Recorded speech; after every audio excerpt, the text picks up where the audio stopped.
Hi friends, welcome to my channel for mindful cat parents and happy flourishing cats. My name is Vani. I'm a cat behavior specialist, a holistic cat wellness coach and animal Reiki practitioner.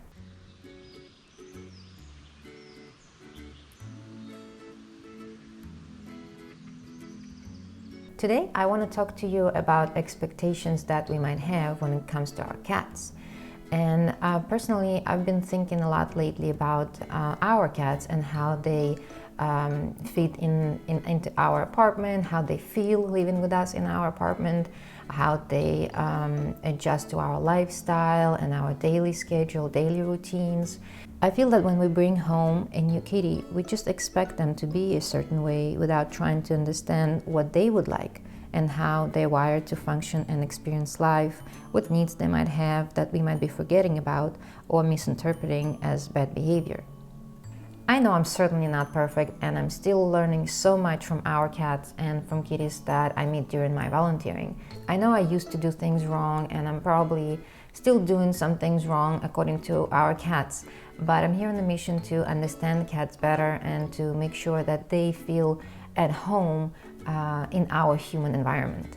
So let's talk about 5 most common expectations that we might have towards our cats. Expectation number 1. Living in our human box. What I mean by it is that when we bring home a cat, we ask them to live in a somewhat unnatural environment for them. And of course, we offer them safety, companionship, and care. So it seems like a reasonable agreement. But my goal here is to try to make sure that cats can still be cats and perform all those natural behaviors for them in our human environment, so that our home can truly be their home as well. Cats are connected to nature and their wild sides, even though some of them have never ever been outside. And I know that we get our kitties from different places. Some of us, we rescue cats from the streets, some of us adopt them from animal shelters, some of us take the cats from the breeders. And of course it matters if the cat has been outdoors before.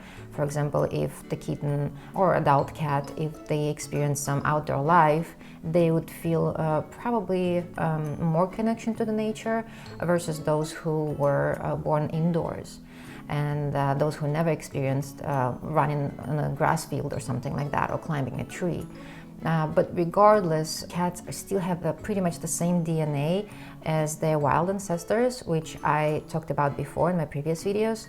So it's in their nature to be wild and to perform certain behaviors like climbing, running long distances, scratching and marking, eating multiple times a day. So those are those species appropriate behaviors that cats absolutely need to perform. Most important behavior that they need to perform is hunting, which indoors is sort of replaced by playtime, which is super important. Cats are crepuscular creatures, which means that they're most active at dusk and dawn when their prey is active.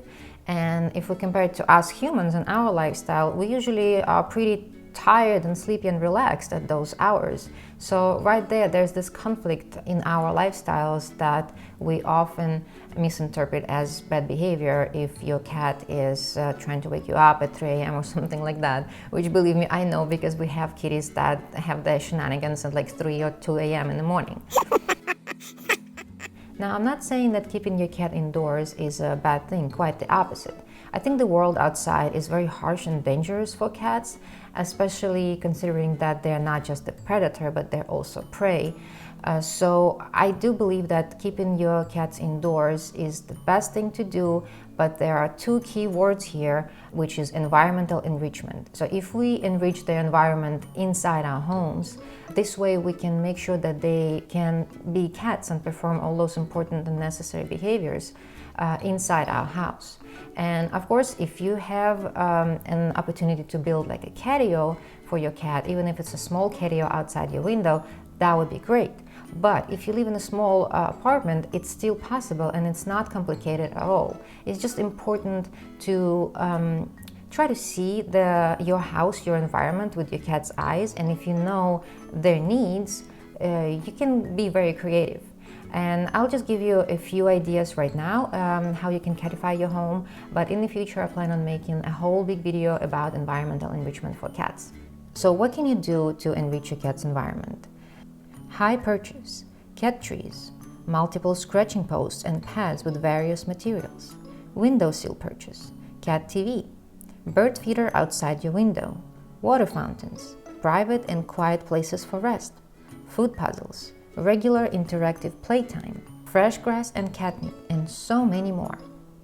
Expectation number 2, using a dirty litter box. Let me ask you this question.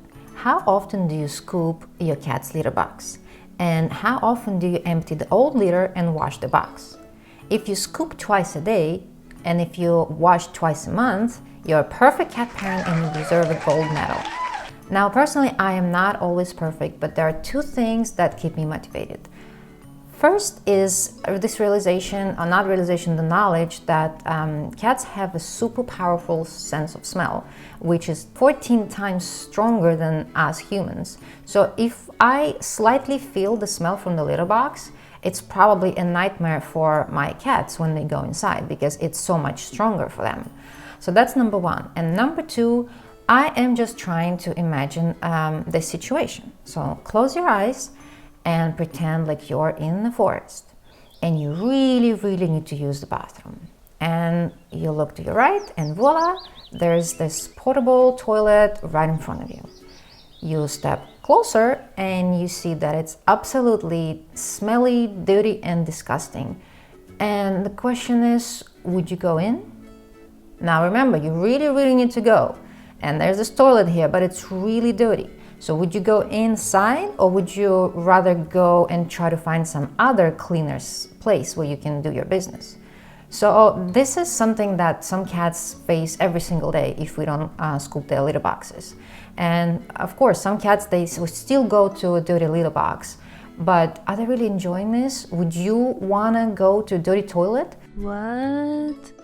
Now, I have another example for you. Let's say you're in a public restroom and somebody didn't flush the toilet after themselves. Now, would you go there? Would you go in that cabbie, or would you rather wait for another one, the cleaner one? And I know that cats, they don't experience everything like we do. As I just said, like their sense of smell is 14 times stronger than ours. And there are a lot of other differences of how we experience things. But sometimes trying to put myself on my cat's place helps me see the situation from their perspective. So once again, we gotta clean the litter boxes. We gotta scoop it twice a day at least, and probably more if you have more cats. Try to wash it completely, like empty the old litter and just wash the box with just hot water. You don't need to add any soaps or anything like that. Just wash it with hot water. You can add a little bit of vinegar if you want. Just wash it, wipe it, and put the fresh litter inside. Expectation number 3, eating on a human schedule. In the wild, cats usually eat about 10-15 small meals a day. This is just how they're wired on a genetic level because cats hunt multiple times a day, and sometimes they're successful, sometimes they're not. So when they get the prey, they eat. When they don't get the prey, they continue hunting. And of course, I'm not asking you to feed your cat 10 times a day. I know it's not realistic, but I would aim for 4 or 5 times a day, like smaller meals a day.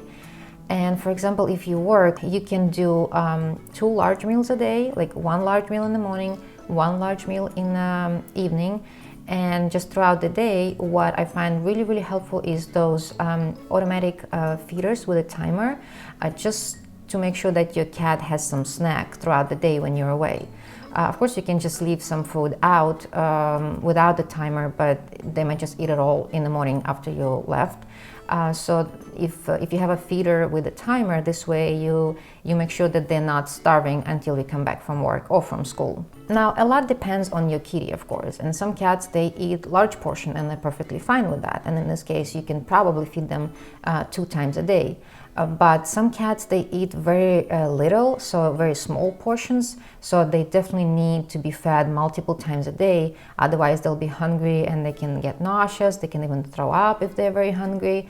Just like us humans, it's the same thing. So you can definitely use those automatic feeders with a timer for those kitties who prefer to eat small meals, and just make sure that they have some sort of snack while you're away. Another thing to consider is that most cats, they prefer to eat early in the morning and late at night, and sometimes during the night as well. And most of us probably know about those zoomies and midnight shenanigans that some cats have. I'm definitely a lucky parent of cats like that. And we used to wake up at like 2 a.m., 3 a.m. Just to feed them before I realized that, I'm kind of training them to wake us up at that time to feed them, because I'm actually, by waking up and feeding them, I'm rewarding that behavior. So that became a mess. It was a few years ago until I realized what I'm doing, and we just bought those automatic feeders, and right now our kitties, they have their midnight snack and we have our good night sleep. If you're a lucky parent of a cat who wakes you up at 3 a.m. in the morning, I highly recommend getting those automatic feeders with a timer. It will literally save your life.